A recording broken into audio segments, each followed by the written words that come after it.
కాలం పిల్లలకి ఏం చెప్పినా ప్రయోజనం లేదు. పిల్లల్ని అదుపాజ్ఞంలో పెట్టకపోతే అదిగో అలాగే ఉంటారు.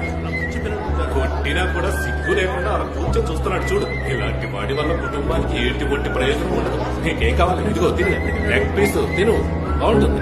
తినారా? నీకేం కావాలి? ఒక్క పీస్ పెట్టు. ఏయ్! అన్న, నాన్న, నా కొడుకు కొట్టడానికి నువ్వెవరా? వాడు ఏమన్నాడో విన్నావుగా? వాడు అన్న దాంట్లో తప్పే ఉంది. ఎవరి పని వాడు చూసుకుంటే చాలు. అలా అయితే నేను నిన్ను ఎప్పుడో కొట్టుండాలి కదరా. నాన్న వద్దు నాన్న. అయినా నా కొడుకును కొట్టే హక్కు నీకెక్కడుందిరా? నీ గురించి ఆలోచించి ఆలోచించి నాన్న త్వరగా వెళ్ళిపోయారు తెలుసా.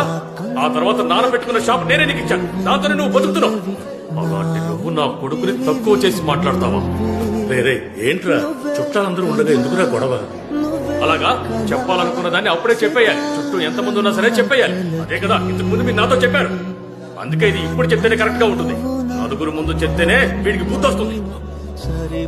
ఉద్యోగం సద్యోగం లేకుండా బేవర్స్ గా తిరుగుతున్నాడు. వీడికి సపోర్ట్ చేస్తున్నావు. నీకు సిగ్గుగా లేదంట్రా?